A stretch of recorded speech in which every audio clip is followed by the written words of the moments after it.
Good evening to you, ladies and gentlemen. I am here today to tell you all about your health. Peter Drinkwater, Apothecary for Nailsworth. Yes, there's many important things that you need to consider about your health. I'm going to ask you, first of all, whether or not you know what are the most important parts of your body. You're probably sitting there saying, my head, my heart. Ladies and gentlefolk, I must tell you it is your bowels. The bowels are the centre of your body, and everything that goes into them and comes out of them is of great importance. A relaxed solid is not the sign of a healthy body. Now, there may be those amongst you who have difficulty passing water. When I'm talking about passing water, I'm not talking about going over bridges, over rivers. No.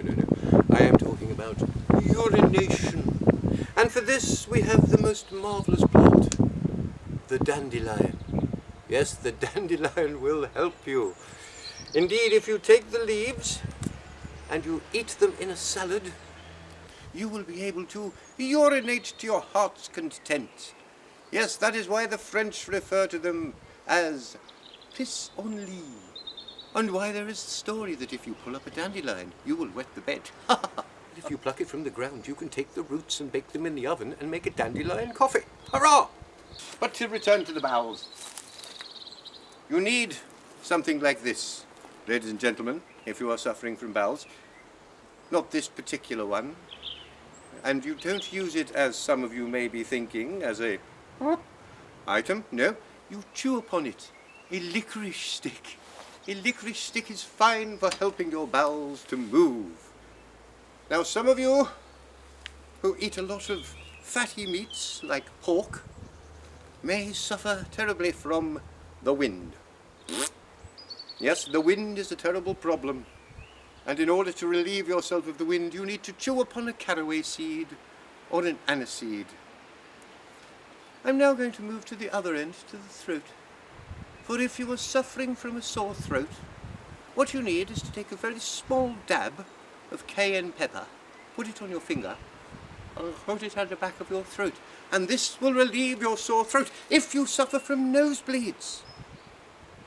That's completely non sequitur, but never mind. If you suffer from nosebleeds, take some vinegar from the cupboard, stop up your nostril, inhale deeply, and the fumes from the vinegar will stop your nosebleed.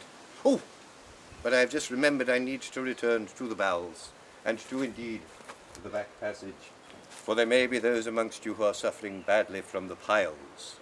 The best cure for the piles, ladies and gentlemen, is tobacco smoke. Yes, you take a pipe, such as this, and you blow the tobacco smoke up the rectum. Now, I don't know whether you do this yourself or whether perhaps you get a friend to help you with that one. Many of you may be thinking, perhaps I am drinking a little too much at the moment.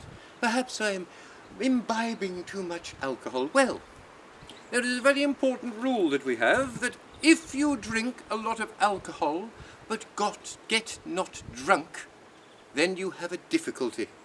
And it may lead to liver problems. If you suffer from the jaundice, then what you need to do is take 9 head lice from a member of the opposite sex, mix them with butter, and then eat them over the course of the next 9 days. And this is a proven recipe which will cure your jaundice, ladies and gentlemen. Fleas!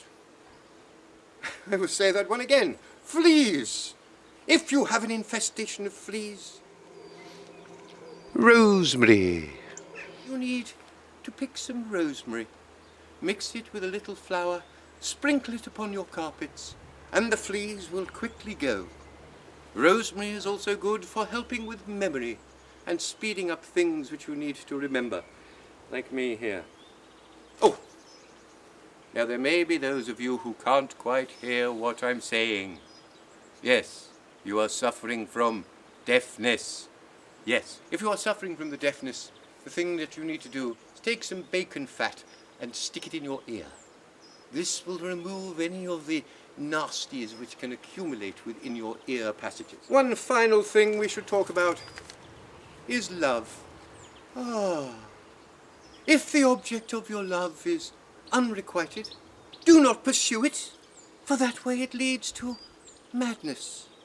And gentlemen, how can I put this politely? If you are having difficulty with passion, you need a particular plant known as the epimedium, or the bishop's hat, as it is called, or by another name, the horny goatweed, so known because apparently a farmer had some goats in a field. He saw them go over and eat the plant, and they got a little bit excitable.